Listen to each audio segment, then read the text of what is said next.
Department of Enterprise Services in the amount not to exceed $575,000 for the purchase of replacement fleet vehicles that are not eligible to be purchased through the capital fund in fiscal year 1920, except as needed for summer 2019 maintenance, in the form of the attached list or equivalent vehicles depending on pricing and availability when the final purchase order is processed, with any minor additions, deletions, and modifications deemed necessary by the superintendent, and to take any necessary actions to implement the purchase.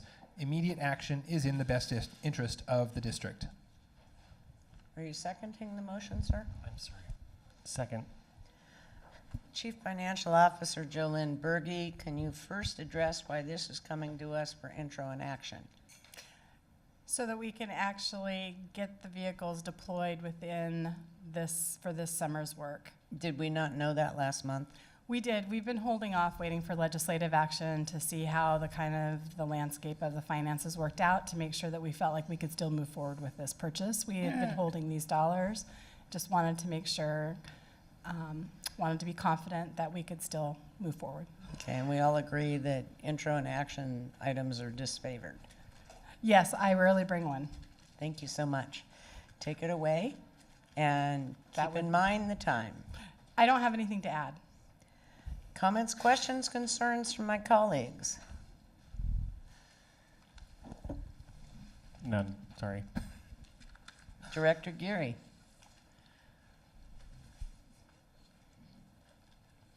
Were the, no. I have a question. Director Patu, please. How long do these cars actually last? Well, we're replacing some that are 35 years old.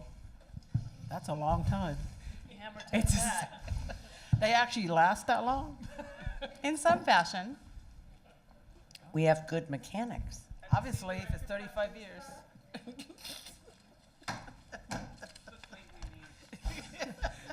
We're thrifty. We try to get the most out of them, but there comes a time when we have to retire some of the fleet. This is the time.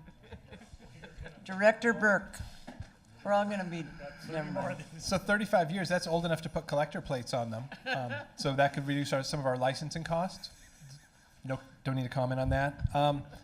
What do we do with the surplus? Are we replacing vehicles and they're going out to surplus? Yeah, we Or sell are we them. supplementing? We have a surplus for fixed People assets. buy them, huh? So if we have a vehicle, like one of the public comments that was raised, a vehicle that had a low amount of miles, will that receive a higher bid or whatever through our surplus process? So the value that they're surplus at. It's commensurate with age and number of miles on it. So I think we do have one that only has 144,000 and with only 10 years old.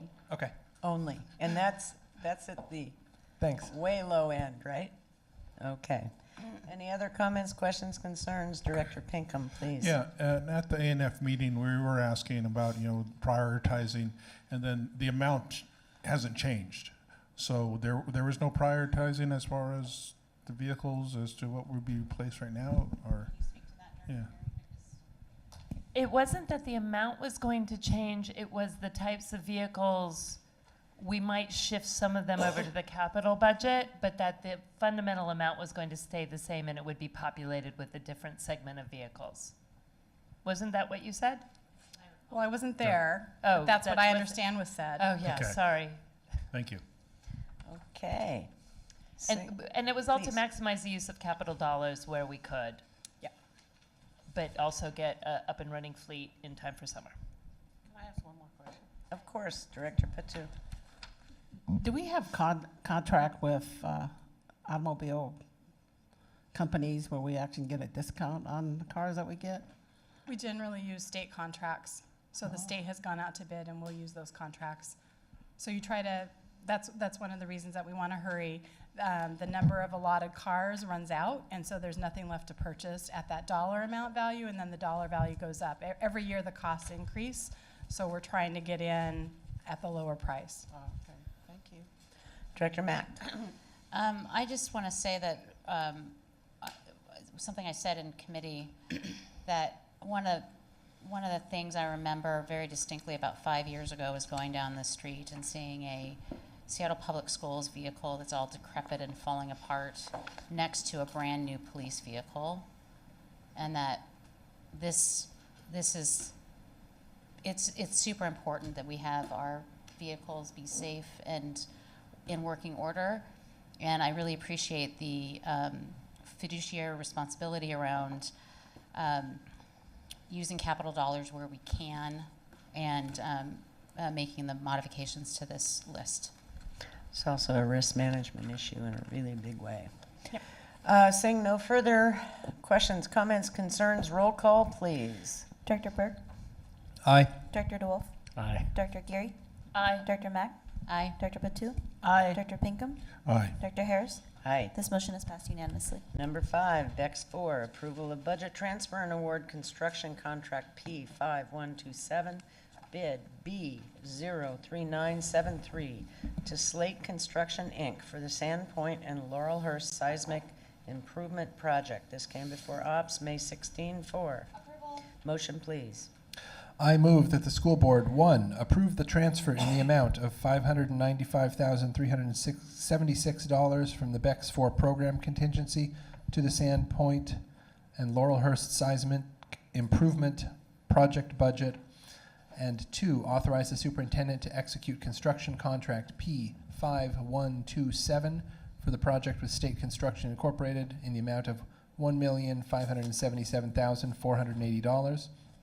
Including alternate number 1 plus Washington State sales tax with any minor additions, deletions, and modifications deemed necessary by the superintendent, and to take any necessary actions to implement the contract. Immediate action is in the best interest of the district. Take it away. Oh, excuse me, Mr. Second. Second. Take it away. COO. So these are 2 seismic retrofit projects like we've done many, many times, bracing, construction of shear walls that help with lateral movement of buildings, and reconstructing certain finishes and walls to make these 2 schools more prepared for an earthquake. We're asking for introduction and action because we had some delays in the bid process, and we'd like to get this project started 2 weeks earlier to give the contractors the appropriate window during the summer. Questions, comments, concerns? If you're against earthquake protection, you're in the wrong place. Seeing none, roll call, please.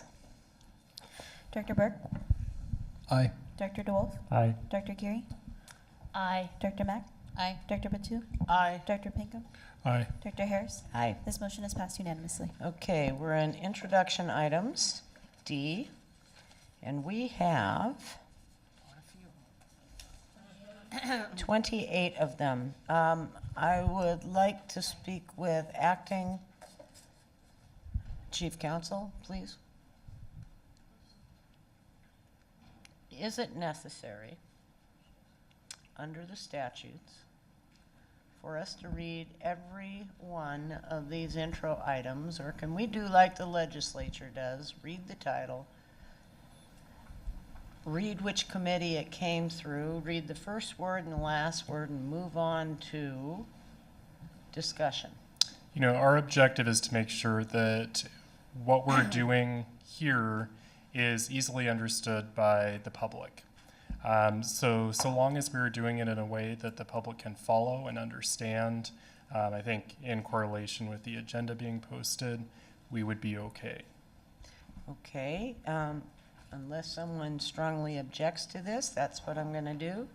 And then I'm going to go through a number of these items in batches, because the same staff person will be addressing them, and we can ask our questions, since we're not voting on this, in batches.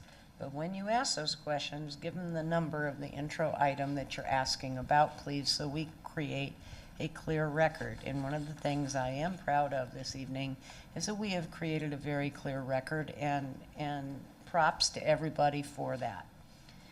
Number 1, approval of the 2019-20 Student Rights and Responsibilities. This came before CNI May 21-4. Approval? Approval. Thank you. Approval of this item. Board action report. Number 2, BTA 4. Approval of license and subscription fees for Power School maintenance and support for 36 months for $1,096,420. $29.15 came before CNI May 21-4. Approval. Approval. Any necessary actions to implement the agreement? Number 3, BTA 4, approval of student computer refresh to support teaching and learning and equitable access for each student district-wide. Came before CNI May 21-4. Approval. Approval. Implement the purchase orders. Number 4, approval for contract amendment with School Data Solutions for school-based implementation of MTSS Student Data Portal. In parens, request for proposal 09615, CNI, May 21-4. Approval. Approval. Implement the contract amendment. Okay, so we've got 1 through 4 on the dais here. We've got folks ready to respond to your questions. Comments, questions, concerns, please.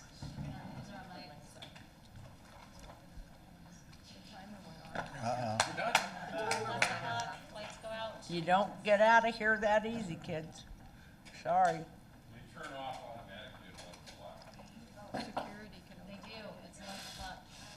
Okay, we can do business. Is this working? Yeah. Folks, if you have questions, comments, concerns, now's the time to ask them. And number your agenda item. Director Geary, please. I wanted to thank, so these came through committee and we had discussion. There's Power School and School Data Solutions were both up. And one of the things that we asked that I see has happened is underneath the purpose is including more description so that people who read it can distinguish the different functionalities, because I know we get a lot of software fatigue in terms of what does what talks to what. So I appreciate that the bar was amended to be a little more clear about that. The other thing is that one of these, and Mr. Cole, I'll let you, one is for a 3-year period, or even, yeah, Yes. and one is for a 1-year period. And we had a lot of discussion about why would we look for a 3-year for one and a 1-year for the other? And it being, I'll let you explain it. You did So we're such a good talking job. about items number 2 And 4. and 4. Thank you. Okay. Power School, we've been using it since 2012, and we decided we want to make a long-term commitment to Power School. And in doing so, we also garnered a savings of $25,000, plus not having our annual 3% increase. For School Data Solutions, homeroom solution, since it's still only in its 3rd year, we're taking it as a year-by-year basis, and we're going to be evaluating that annually. Other comments, questions, concerns, items 1 through 4. I had one question, one response to Director Pinkham. Rightly so, he wanted me to double check the numbers on the Power School proposal because it was Which low. is item number 2. Item number 2, it was lower than our actual enrollment, and I checked with the company. Since we're doing a renewal, we kept it at the number, and we are within the allowable number of students, so the number is right and the price is right. Director Pinkham and then Director Mack. Yeah, my question is on number 1, students' rights and responsibilities. I had brought up one issue about cultural competency and cultural responsiveness, and we were asking to add those footnotes, and it doesn't look like it has been updated, at least what I can see online. What you can see online, correct, is not, because that had gotten sent. I have updated it since then with the correct RCWs and the WEC numbers as well, and I can resubmit that. And will that be called out when it comes in for action? I can do that. Thank you. Director Mack. One question on the student rights and responsibilities. Are there substantial changes to this from last year? There are substantial changes, but driven by legislation. Legislation was passed in 2016, and we received rulemaking from OSPI at the end of last summer, and so we spent this year updating everything. We have been, though, implementing quite a few things because we knew what was coming from 2016 forward, so a lot of the practices aren't changing. We just clarified a lot of the language for families. Thank you. I have another, are we on? Go ahead. Is number 3 also on our? It is. Okay. This is actually a big ticket item, and I think that there was poster boards and things brought to share with us tonight to explain this portion of the plan for purchasing computers. This is the one-to-one laptop at high school, correct? Yes, and it's actually K through 12 plan. Okay. I would love to have more of a presentation around this plan. Take it away. All right. With acknowledgement Can I at ask a the question? lateness of the hour and Director Patu. I just want clarification. Did you say this is for all K through 12? K through 12, yes. So is there a difference in terms of when it's implemented according to grade level, or is it the same level as when you implement it?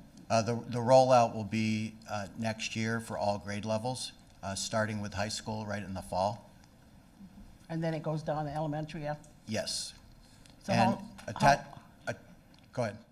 how long would that be before, I mean, you're starting from high school, so how long is it going to take before it actually gets to the elementary level? We'll get it all done next school year, as soon as possible. All in 1 year? Oh, yes. Oh, okay. Yeah, because most of it is a matter of ordering and delivering. Thank you. You're welcome. And your attachments, in lieu of a presentation, because we don't want, could I have the remote? I don't. So in your attachments for this bar, one thing I remember in December of 2017, one thing Director Mack that you asked for was a full inventory, and we provided this inventory, which shows the inequity across all of our schools. And then also in your attachment is the school by school rollout, so you can see the amount of money for each school. And this is really an equity issue, because when you look at that map, which I think I've got right behind me, you can see, if you can barely see, but if you look at your attachments, you Can't see through. You want to put it in front of the podium, please? Thank you.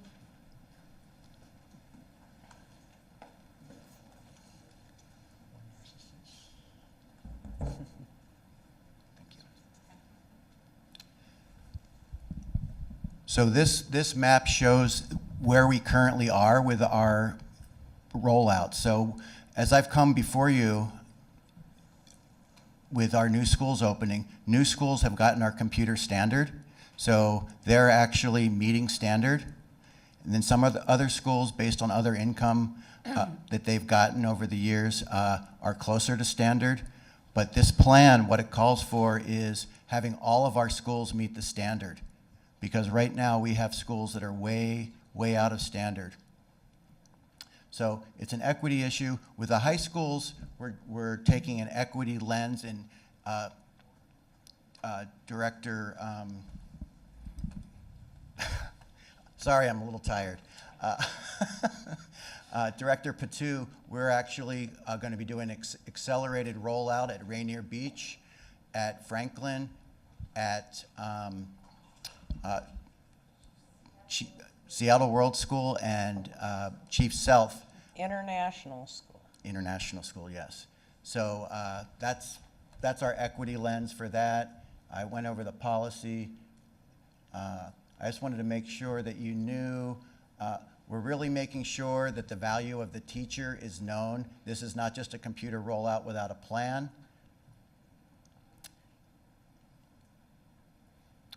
remember we did the principles of digital learning. I remember Director Burke, you talked to me again in December 2017 that you wanted a theory of action and you wanted research. So we've really done that. We've done a lot of research. We developed the principles of digital learning. As you might remember, I mentioned the Washington State EdTech standards in a previous board item. 2 hours ago. Yeah. So basically, here's the plan. Again, really quickly, K through 8, we just get all the schools at the standard, which is a cart per classroom. The number of computers in the cart are based on this class size. So Director Burke, at K2, it's just 12 devices in the class in a cart. Definitely not doing a one-to-one program. Again, I want to emphasize the value of the teacher. We're going to make sure that they have professional development and that they understand how to use the technology correctly. Is the professional development included in this $12 million? Where are you getting that money? The professional development is built into other money. So What does that mean, please? there's other funds that we're doing to train our teachers. We have existing funds. We're rolling out something new next year called our our ET. I may have mentioned this to you before, education technologist. Every school will have 1 to 2 people at their school that is paid a stipend to be the point of contact. And then we have our already decided our instructional technologists. We have 8 of those, which will be doing focused professional development. Can you beef up where that PD is coming from? Because I think that you heard in the last 3 hours, the PD is an issue of great concern to us, as well as making promises that our wallets can't keep. Definitely, and when we were doing our engagement, professional development was one of the key things, especially at our most needy schools. Okay, any questions, comments, concerns? And then let's move on. Director Burke. Starting with the ET, whatever the I forget what. Education technologist. Education technologist. We thought ET was kind of clever. Right.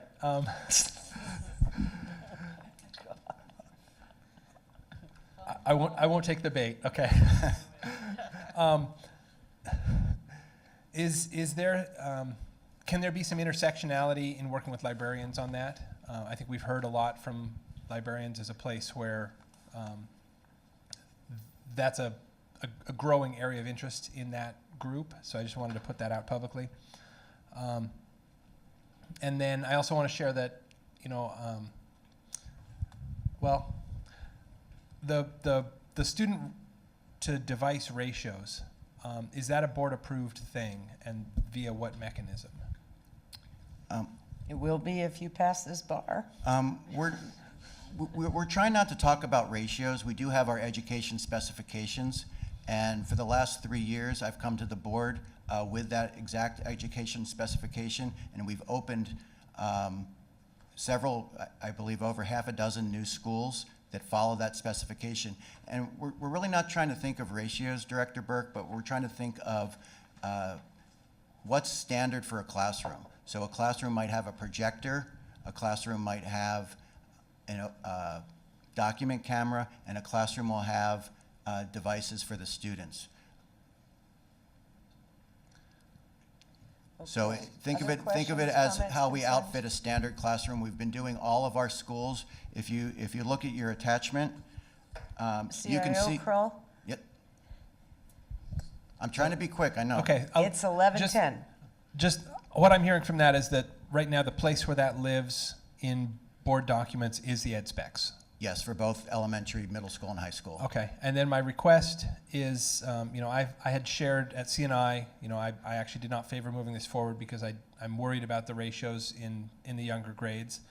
And in all of our conversations and in all the stuff around the standards, we talk about student benefit, we talk about equity.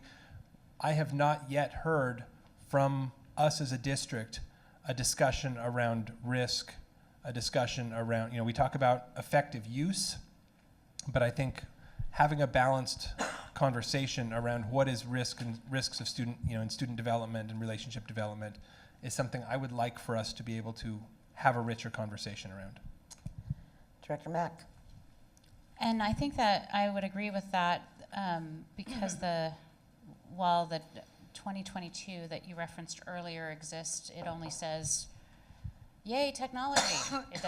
It doesn't put some bounds around some of this intentionality that I think we need to wrestle with and have conversations around. One of the things that I notice that happens in the classroom when I volunteer is that students will be broken up into groups, and some of them will be sent to the laptops, and they'll be told to just, go to the math software program. And they spend all this time logging in and wasting instructional time and then going and playing on games and so forth. And so there's all these different questions about how to effectively use technology, because it's important, but there's a lot of questions left. So I guess I want to underscore the request for that policy. I don't know what the policy is, but I think that that's something we need to get working on. Is it the overriding principles that we've been talking about? There's the policy. It So I want to remind the board, Director Burke, you asked me to do this 2 years ago.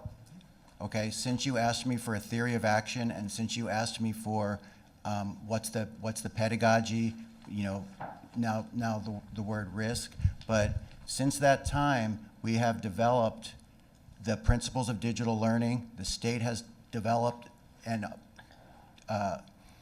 adopted the standards, and we've been moving forward with training our teachers. In December of 2017, I met with the board for what we called then phase 1 of this, and you asked me to have a plan, to have a theory of action. I've done that. Director Mack, you asked me to have an inventory. I've done that. Director Harris, you asked me to have transparency. I've started an ITAC committee. We've done all this work, and it's now time to go forward. This map shows the inequities that we have. We've opened up all of our new schools meeting the standard. We have schools, there's a bunch of schools here that are getting 0 computers because they have gotten them. But we have other schools, especially some of our most needy students, have not gotten computers. At that same meeting in December of 2017, Director Patu, you asked me, we only rolled out 80 carts at that meeting, 80 to do pilots, to test out the theory of action. We rolled out 50 carts for blended learning to learn from that. We rolled out 30 carts, yes, for Amplify, to learn from that. We've been learning for 2 years, okay? There's a certain sense of urgency, okay? Yes, we need a theory of action. We've got one, but it's a constant learning thing. And I'll just end with trusting the teachers. Yes, you're gonna have teachers that maybe have problems with technology. We're gonna train them, okay? Just like in the old days when I taught, people would pass out dittos and have a student do a word search. That wasn't good instruction, but we worked with those teachers so they knew how to use the materials correctly. Okay, So we're going to do the same thing. Your point is made. Quickly, please, Director Mack. My point is, yes, the bar isn't under, we're not voting tonight, but it's not under threat because of that. I'm just saying that that's something that we still need to do as a board, and I just want to get on it. The question specifically about the one-to-one laptops in high school, can you explain how that's getting rolled out, and are they going to be directly what's the word? Given to students to take home? Assigned, thank you. Directly assigned, which to me actually makes some sense, because then they don't have all that rigmarole of logging in, and they Exactly. So can you talk a little bit about that plan? Sure, I'd love to. So, Quickly. yes, so we've broken it down. We've got what we're calling the freshman 10. So the freshman 10 is going to be rolled out to 9th graders only. At those 10 high schools. Okay, we're just going to do 9th grade to start with, so it's going to be a rollout over 4 years. We're going to assign it to the student. The student keeps that laptop for 4 years. It's assigned to them. Studies have shown that they take great care of them if it's assigned to them. with the front four, we're calling them. So that is our most needy schools that I talked about, including Rainier Beach. We're going to do all 4 grade levels in 1 year with them. So our project management team has been working individually with each one of those schools, and we're going to customize that rollout for success with that school. So we're working with the principals to make sure it's successful. And I want to also emphasize that this is not a one-to-one program just with devices. Okay, I was even staying away for like a year. I was saying it's not a one-to-one program. It's computers assigned to each student. And then I forget who told me, but they said just call it what it is.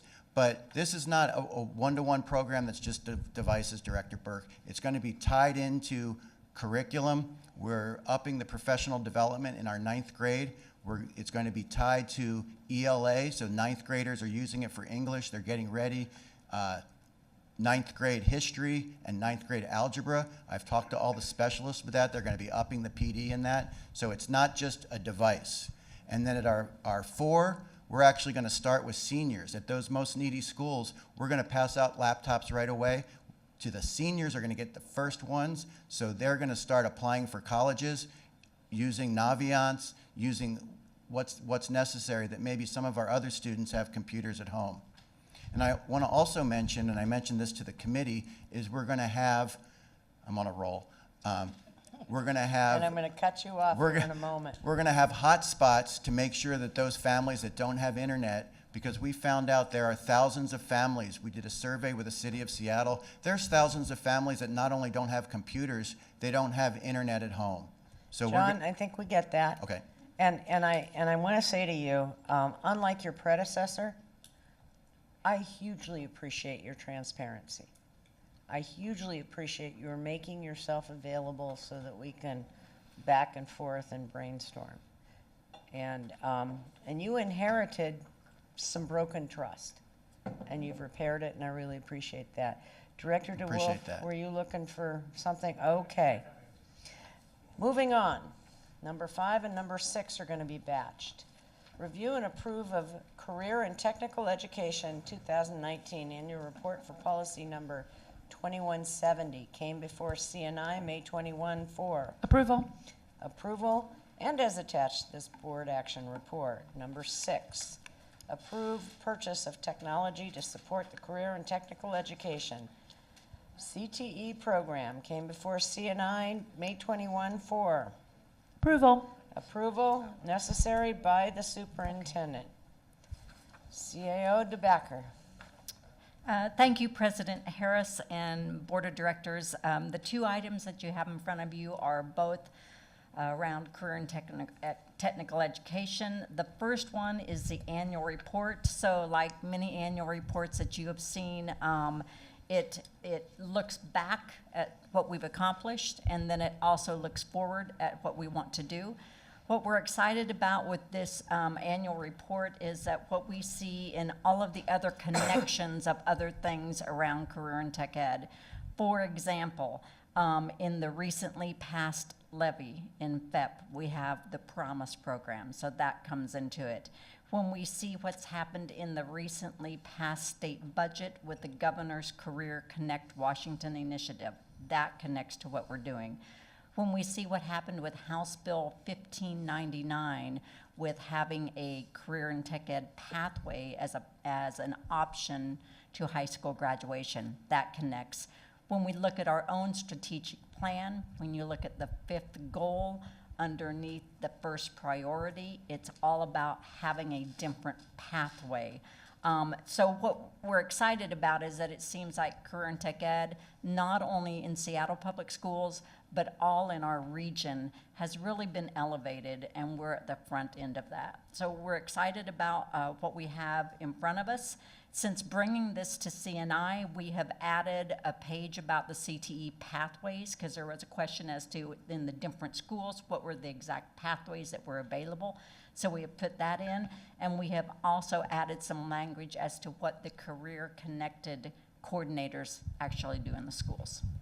So that's the first one. The second one is for purchase of technology. in our career and tech ed programs. Most of them, or many of them, have a technology base to them, and we simply can't teach those pathways without the technology. So you'll see on there, it's really replacement of equipment in certain areas. With that, I stand for Comments, questions. concerns? Director Pinkham, Director Burke. Yeah, thank you. On the dual credit for the CTE, do students, as they try to get the dual credit to Seattle colleges, do they still have to take like math and English placement before they can enroll, or is that waived for CTE courses? I am unsure of that. I will have to get back with you on that. I'm going to leave it at that. Thank you. Director Burke? I want to appreciate all the work around this, both the CTE plan and the technology element. One of the things that came up in committee conversation, because when this bar had come around before, was a request to highlight things that were non-computer hardware purchases, just to recognize for the board and the public that this is not just about buying laptops.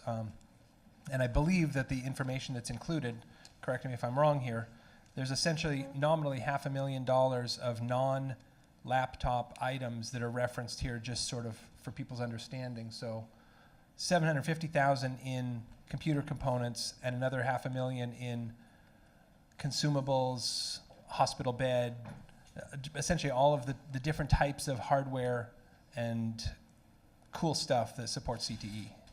Yes, we did add that, and you're correct. So thank you. And thank goodness Caleb Perkins is watching from home at this hour, and he has answered your question, Director Pinkham. Dual credit. Yeah, hi, Caleb. Dual credit, no, they don't have to take placement test for CTE courses. Thank you, Dr. Perkins. Oh, he's just sucking up to us now. Okay, number 7, Head Start, 2019-20. Grant application for preschool came before A&F May 24. Yeah. This one, and how many numbers are we doing? We're just doing this one. Okay, for approval. Number 7. I'm through 16, I just want to say that. Okay, approval. Fiscal year 2019-20. Go ahead, please. This is the same Head Start grant that we've seen for multiple years. We're in the second year of a new 5-year grant. It's just over $5 million. Director Geary, Director Pinkham. Oh, Director Geary. So, I'm the Head Start liaison. That was my confusion. There's some really big changes happening in Head Start that I want y'all to be aware of. One, Jean Guzzi is retiring, and we're going to be putting all of our preschool programs to be headed by one person. Now, that seems like a pretty practical decision, and I don't have a problem with that, but we're also getting rid of the financial analyst on the Head Start side. So my concern being that the person left in between the financial analyst and Jean Guzzi is going to absorb 2 jobs on top of her own, or portions of each of those jobs on top of her own. And so I just want us to be very mindful of changes to job descriptions and value people appropriately, and not just assume that with all these changes that person in the middle is going to absorb and absorb and absorb with her expertise and her history in the program. So I just raised that as an issue for our district to keep in mind.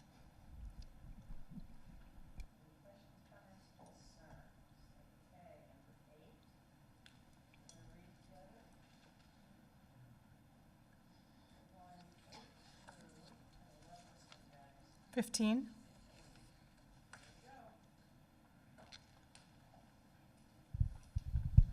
Approval of contracts for sign language interpreter vendors. Request for RFQ 11641, ANF, May 24. Approval. Approval. Deemed necessary by the superintendent. Number 9, approval of contracts for specially designed instruction, tutoring services, and other compensatory education Services RFQ 02758 that will exceed $250,000. A&F, Approval. May 20. Thank you. Approval, implement these contracts. 10, contract approval, no yawning. Contract approval for early support for infant and toddlers, birth to 3 intervention service providers. A&F, May 24. Consideration. Approval to implement the contracts. Number 11, University of Washington Experimental Education Unit, the EEU, interagency agreement to provide educational services to special ed students ages 3 through 6. A&F, May 24. Approval. Approval totaling $1,483,463. Number 12, New England Center for Children contract, A&F, May 24. And this one and all the way through 15, approval. Perfect, thank you. Approval, implement the contract. 13, approval of contracts for therapeutic day treatment service providers, RFQ 07695. Approval, implement these contracts. 14, approval of agreement with Seattle Children's Medical Center, I believe it should say, for hospital-based educational services. Approval, implement the agreements. Number 15, private schools, plural, proportional share services, RFQ 03969, provider, Spring Academy. Approval, implement the contracts. Take it away. Questions, comments, concerns from 8 to 15. Director Patu, you're up. Can you tell me a little bit about what this private school proportional share services? Yes, this is the requirement for students who are served in private schools. We have to allocate part of our federal IDEA allocation to provide services to them. This is one that we do each and every year. Do we have to do that for charter schools? Charter schools are they're not private schools in that way. They're not considered a private school in that way. They're providing their own IDEA services directly, and they receive a direct allocation. Sure they do. Okay, Director DeWolf and Director Burke. My question is on number 8. And maybe this wouldn't be something we knew off the top of our head here, but I'm curious about particularly our students who are using interpreters, and if those sign language interpreter vendors are reflective of the students that they're serving. I don't know what I'm trying to ask, but often we talk about making sure that the folks that are in front of our kids reflect. Is it back a at them. They're diverse from the community. workforce? Yes, I mean, how do we? It's actually difficult to hire and contract for a I workforce think in a it's really whoever we big can way. get workforce. We beg ugly. There you go. Director Burke. I recall from days past on CNI that occasionally sometimes there would be some contention around some of these services. Given our current kind of community feedback, is there any points of contention, dissatisfaction, heightened awareness that we should And they'd be think of coming that out as of a the board? woodwork at us if there was. We brought that up at committee, and we were told by Ms. Mills that there wasn't any concern because it was when the law around restraint and isolation went into effect, and so I asked if we'd received any complaints about that from these providers, and I was told no. And it's a fairly vociferous, appropriately so, community if they do have issues. You would know. Okay, we're at 16. McGilvra, parent, excuse me. Go ahead and flag it. That's perfect. Director Mack. What number? Number 10, and I was trying to remember why we put it up for consideration instead of approval. You had questions about the projection for the number of students, but birth to 2 is really just a flow through us. We're not really going to be in that business. This is the last year that we're even flowing the money through the district. Right, and I think the other question, because my note here was that it question mark King County agreement for pass-through.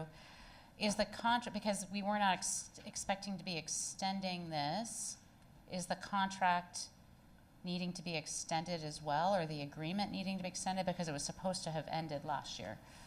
So I'm wondering, My question was just administratively, can you confirm for me that we have the appropriate agreements still in place, or extended or whatever, because that is a pass-through of funds from the county. Trish Campbell, the director in special ed, can answer it now, or we can wait and do it at. Are you asking like specifically around like Boyer and the groups? She wants to know if we have another contract with the county that administers these. I was under the understanding that there was, or used to be, and maybe I'm wrong here, but I thought there was a board-approved agreement between the county and us that would come through here previously, and not just the approval of the funds here. So I'm wondering about that and whether or not that's expired, if that's still in place, or. We'll get back to you. Is that the, are you talking about the King County levy program where, okay, No, just checking. no, this is the birth, like, this is the Okay. birth at 3 Friday memo, pass-through and, paragraph perhaps? yeah. Thank you. Okay, now we're at 16. McGillivray Parent Teacher Association, PTA, grant to fund multi-tiered systems of support for 2019-20 school year. A&F, May 24. Approval. Approval, 2019-20 school year.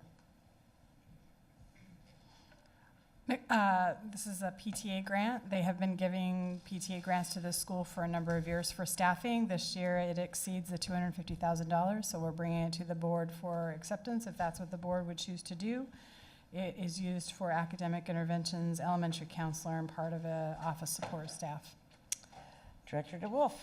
Thanks, President Harris. I'm curious, particularly from the committee, how you got to the point where it was came forward for approval. I know we had a conversation about this at our executive committee with SCA folks, just about one of the difficult parts of this work in which parent organizations are paying for staff. We didn't necessarily come to any conclusion at that exec committee meeting, but we did just kind of circle around the conversation that that's a place where I think there's just not clarity. It's, yeah. So I'm just curious how we got to approval. Okay, I would remind us that this is 11:35, and we've been trying to have this conversation for at least 15 years in this district. Okay, so. And Well, you've got time. Let me, because I was there. So Please. it came for approval. Maria Bruder came, Principal Bruder, and this is something that they have been doing. They've never been told that there's a policy that prevents them from doing it. That is work that we need to do, I believe, so yes. or we can turn it down. Or we can turn it down, but that would be a shock to them. McGillivray is a small school. They do have students in need. They're using their hard-earned PTA or hard-donated PTA money to actually address some of the needs within the school, which is nice. Yeah, they're doing the work with the money, and that's why it came for approval, because we haven't come up with a clear statement on what's going to be approved and what's not going to be approved. They're also a school that ends up with a wait list, so they don't actually get to, and kids are turned away. They actively market to get more kids in so that they'll have a higher head count, but those kids are turned away so that they don't actually get to have that income into their school to support the people necessary to do the work.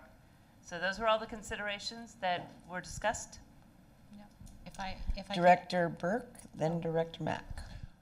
Just confirming the staffing levels that are in this bar, are those consistent with what they've done in prior years? Yes. Thank you. Director Mack. I would just add on to that the bar and the information when they brought it forward was very clear that these additional staff are intervention and focused on MTSS and serving the students in need in the school, and they're not getting funding from other sources. So we have other schools, and we had this other long conversation, and it's useful to look at the big sheet that came, where you can see that we have other levy funds that go into other schools that do that same kind of work, we're filling the gaps in other schools through other ways. And this is not like one parent supporting just their student. It is an organization supporting the entire school and focusing it on MTSS. And I think that that approach is aligned with our strategic plan. Director DeWolf, Director Pinkham. And I don't disagree with any of that. I know all that is true. And I know it behooves us to be really thoughtful about this really difficult subject. And so. Director Pinkham. And one of the public comments were concerned about the amount of money for like one FTE. Does this include benefits as well? So I just want to make sure that's part of the record. This isn't just a total take-home salary, also includes benefits that Correct. would go with it. Is that true? Correct. Okay, pushback from the board in the past was, I believe, directly responsible for John Stanford International School in McDonald for not accepting upwards of 500, as much as 750,000. Those two principals got together and said, you know, we need to change our model. Now, different schools, immersion programs, etc., but I'm having a really difficult time balancing our budget on the backs of PTSAs and telling places like Concord and Rocks Hill and Rainier Beach and other places. And if we continue to perpetuate these habits, I wonder. Now, the fact that we haven't pushed back or explained to the McGillivray principal and or their PTA that there may be significant issues with that is distressing to me, because I don't want to blindside anybody, but I also don't want to keep perpetuating the inequity throughout the district. Director Geary. I completely agree with you, and I do like the PTSA's new resolution around PTAs not giving to individual staff, but giving to the nonprofits that could serve the kids who are in greatest need.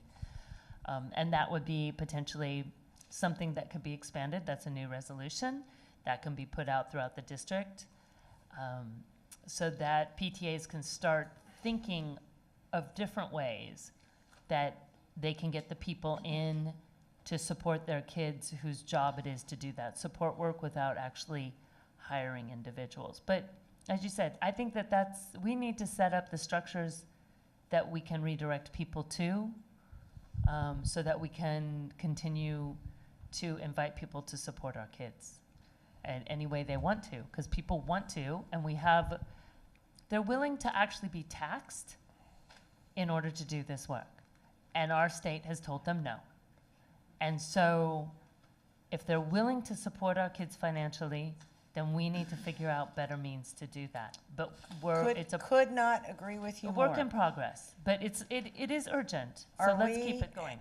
Over $3.9 million of PTSA funds that we take in as a district? Probably something close to 4 million. I'd have to check on the exact Okay, number. I I thought don't know it it off the was top of my 3.9 head. a year or so ago. Okay, thank you. Okay, 17 and 18 are batched together. 17, recommendation to renew the fluid milk products, miscellaneous dairy products, and juice products, bid B02845. Came before Ops May 16th for Approval. approval. 2 years of the contract. Number 18, recommendations to renew fresh produce bid B02844, Ops May 16th for approval. I gotta say it, Duck Delivery of Washington. I had to add that in. It's just such a great name. 2 years of the contract. Take it away, COO Podesta, please. These exercise our options for the second 2 year of our dairy, juice, and produce contracts. They are our standard contracts as part of our USDA menu, and they've been serving us well in the first year, and so we would recommend just renewing this and be done with it. Director Mack, quickly. Director DeWolf, quickly. And the new schools were added to the list, correct? Yes, and there'll be other additions. That's administratively maintained. Director DeWolf, Director Burke. Is there any funding that is tied to us having to have milk in our schools? It is a USDA requirement, and yes. So we would lose funding if we didn't accept milk? Yes. Well, And your concern is vegan, lactose intolerant, what? I am not a fan of the milk lobby, and I have a frustration that they are continuing to put milk in our schools. Yes, I was vegan. I'm not anymore. I do appreciate cheese, but I don't think we need to be, I just personally do not think we need to be putting this much milk into our schools. And if it has a cost and dollars that come with it, I will not die on this hill, but I want it to be known. I do not approve of being forced to have milk in our schools. Thank you. Director Burke. A voluntary question. Can we get chocolate milk in the board office? Because then I'd feel like a young kid again. Moving on, number 19. I'll leave that to the board. City of Seattle Project Service Contract Offices, Superintendent of Public Instruction, United States Department of Agriculture, OSPI/USDA Summer Food Service Program, Ops, May 16th, 4. Approval, take any necessary actions to implement the contract. This is a contract with the City of Seattle as a fiscal agent for this federal summer nutrition program. They contract with our nutrition services program to produce the food. They make sack lunches that are distributed in schools, community centers, parks around the city. Seeing no questions, comments, concerns, we are batching 20 through 25. Here we go. BTA and BEX, resolution number 2018-19-18, signatures of authorized district personnel for state aid programs. Ops, May 16. Approval, they're all approval. Okay, Oh, approval. there's a consideration act, sorry. Which one is it? Number 23. Okay, thank you. Approval. WAC 392-344-120, number 21, BTA 4. Approval of 2 actions related to the Webster School Modernization and Addition project. Approval. K5073 with BN Builders for an amount not to exceed $26,240,507. 22, BEX 4, Daniel Bagley, Elementary School Modernization and Additions. Approval of GC/CM Guaranteed Maximum Price Total Contract Cost. Approval, approved by the board. Previously approved by the board. Number 23, BEX 5 Award Contract K5110, bid B02964 to Shukart Corporation for the Cascade Parent Partnership Program at North Queen Anne School Roof Replacement Project. Ops, May 16th, 4. Consideration. Approval, implement the contract. Number 24, BEX 5. Award construction contract K5109 to Wayne's Roofing, Inc. for the Van Ness Elementary School at the African American Academy Roof Replacement Project. Approval. Actions to implement the contract, 25, and last. BTA 3, award construction contract K5111 to Wayne's Roofing, Inc. for the Olympic View Elementary School Select Roof Repair and Replacement Project. Approval, implement the contract. Okay, take your best shot, folks, and here's a time check. It is 11:45, and please know that if you have questions online, it is your responsibility as a board member to seek out those answers. And if you suck up time in the action items, we're going to get you. Director Geary. I'm looking at 23 and 24, the 2 roofing. And in the past, on these big ticket items, I've asked that there be some information about the last time that expense was made. So all I could It's a very find, consistent request. yeah. And so on the North Queen Anne School, the only other date I say is 1914. I'm assuming that there has been a roof replacement since then. And then more interestingly, and it indicates that the Van Assault Elementary School was redone in 2001. And so we're spending $5 million $500,000 for a new roof on a building?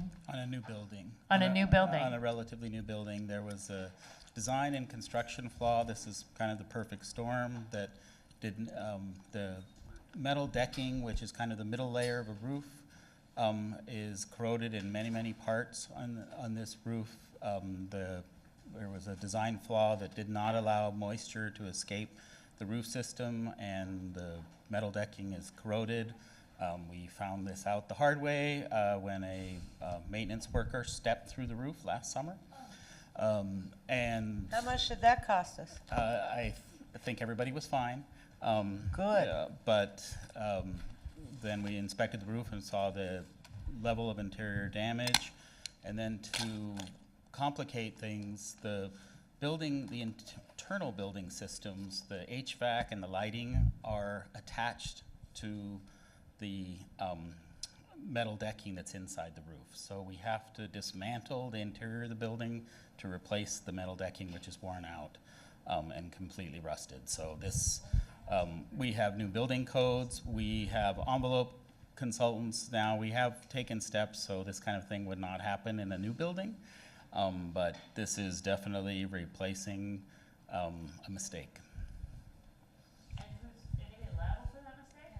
Any recourse? I think we're well beyond the warranty period on this roof, but I will double check by the time we come back to action if we have any recourse. But And then, can we get a date on the last time the sure. North Queen Anne School was? Yes. And just as a matter of course, on those really big No. replacing HVAC, replacing the roof, when we're looking at multi-million-dollar expenditures, it'd be nice to get some history so we can have a conversation. No, about that. I understand. I'll check to see. I may have some And records. Fred, you're walking into it, but this is a standing request, and it's frustrating to have to beg for it. Sure. No, I can appreciate that. I have some of that information in my notes. I'm not going to prolong this any longer. We will adjust the bar, but those are the same questions I ask. So I'm Other not surprised. questions, comments, concerns? Director Pinkham? Just on the Webster contract, what's What number? what number is this? 21. Thank you. Thank you. Making a The increased record. costs, now from 23.9 million to 26.2. I think when we had a better understanding of the cost of doing work in a historical building and a landmark building, though it's always complicated to estimate those costs. We've also, this project has lagged a little bit, and we've had bid escalations in the interim, but between those two are the reasons we've increased the cost. Okay, so yeah, so it was brought up in public comment about the original guaranteed maximum price was 18.1, now it's increased by another $8 million. Yeah, in the original authorization, came kind of from a broad-based estimate across the whole levy and was appropriate at that time, but again, with our landmark buildings that are modernized, understanding the true costs until a lot of work is done inside the building is hard to do because we don't finalize all our methods, and we don't, some of our older buildings, we don't have great as-built drawings, we don't have great records to know what it is that is behind that plaster. Do we still get to claim on time and on budget this way?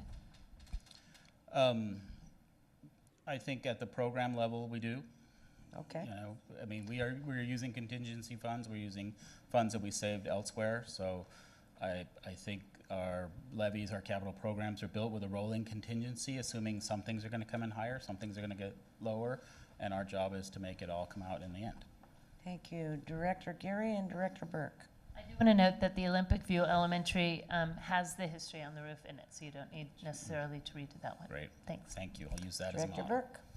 Burke. Also to item 21 around Webster, as I'm just reading through the background, and it looks like the original guaranteed maximum price was set by the district, and then a contractor was engaged, B&B Builders, and that was the first incremental change, and then this is the second one. Is that? That's correct. That's I think correct. there's- Okay, so there's- the B&B Builders did not set the 18 million. No. Once they came in and did their evaluation. I think that was our engineer's estimate early on, Okay. again, done kind of at a program level across many projects. I just want to, want to make sure that the record shows that this is not actually two price escalations under a single contractor. It's one under Thank our you. estimation That's and a one really under good the point. contractor additional scope change. Thanks. Any other questions, comments, concern? Seeing none, 11:55, we are adjourned. Thank you, folks.